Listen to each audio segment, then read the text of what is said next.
कार्तिक महात्म्य की जय। आज मैं पढ़ रही हूँ कार्तिक के महात्म्य का 5वां अध्याय। पृथु बोले कि हे मुनि, तुमने कार्तिक का महाफल का वर्णन किया है, अब महीनों के स्थान की विधि और नियम भी बताइए। कार्तिक में नहाने का, स्नान करने का, दान करने का बहुत फल मिलता है। और आज मैं बता रही हूँ कि ये कार्तिक की कथाओं में, अपने पुराणों में, वेदों में क्या क्या लिखा हुआ है। आज हम 5th अध्याय पढ़ रहे हैं। नारद मुनि बोले, हे राजन, तुम विष्णु के अंश से उत्पन्न हुए हो। तुमने कोई भी तुमसे बात छिपी नहीं हुई है, तथापि मैं नियमों का वर्णन कर देता हूँ।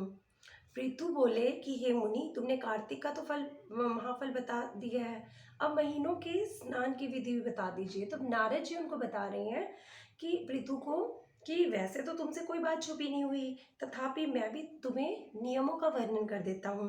अश्वनी मास यानी कि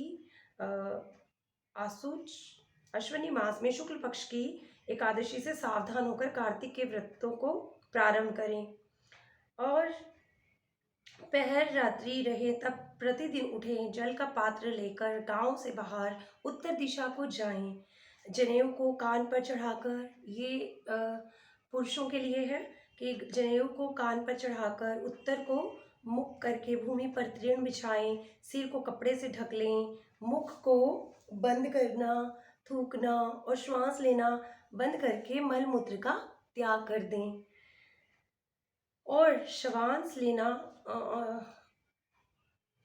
जो रात्रि श्वास लेना धीरे धीरे से चालू रखें और जो रात्रि हो तो दक्षिण को मुख करें। जो मलमूत्र द्वारा शरीर की शुद्धि और जो मुख शुद्ध नहीं करते उनके मंत्र फलदायक नहीं होते, इसलिए दंत मंजन करना भी ज़रूरी है।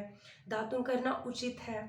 दातुन लाते समय वृक्ष से कहें कि हे वनस्पति, हमको आयु दें, बल दें, यश दें, तेज दें, संतान दें, द्रव्य और वेद पाठ की शक्ति दें और बुद्धि दे।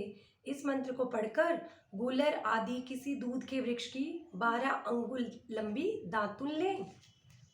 व्रत के दिन ऐसा ना करें और प्रतिपदा, अमावस्या, नवमी, षष्ठी तिथियों पर सूर्यवार और चंद्रमा सूर्य ग्रहण के दिन दातुन ना करें। तो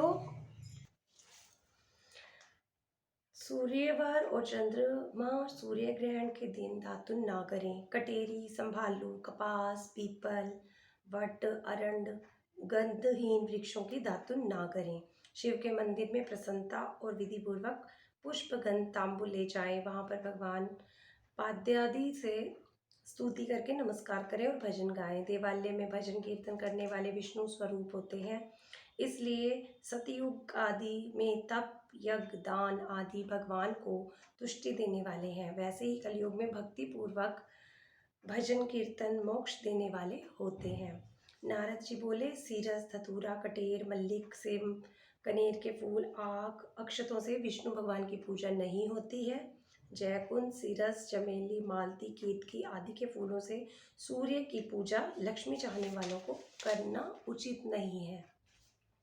यथा योग्य विधि से ही देवताओं की पूजा करके भगवान से क्षमा प्रार्थना करके कहें कि हे सुरेश्वर, हे देव, मैंने मंत्रहीन भक्ति की और क्रियाहीन पूजा की, वह परिपूर्ण हो जाए और फिर प्रदक्षिणा करके दंडवत करें, फिर क्षमा प्रार्थना करके गान करके समाप्त करें। जो कार्तिक की रात्रि में विधि पूर्वक विष्णु भगवान और शिव जी का पूजन करते हैं, वे अपने पूर्वजों के सहित निष्पाप वैकुंठ को चले जाते हैं।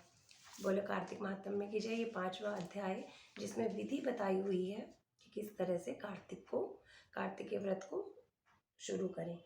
अब एक है पीपल पतवारी की कथा, मैं अगले वीडियोस में बना के आप सबको शेयर करूँगी। ओके, हरि ओम।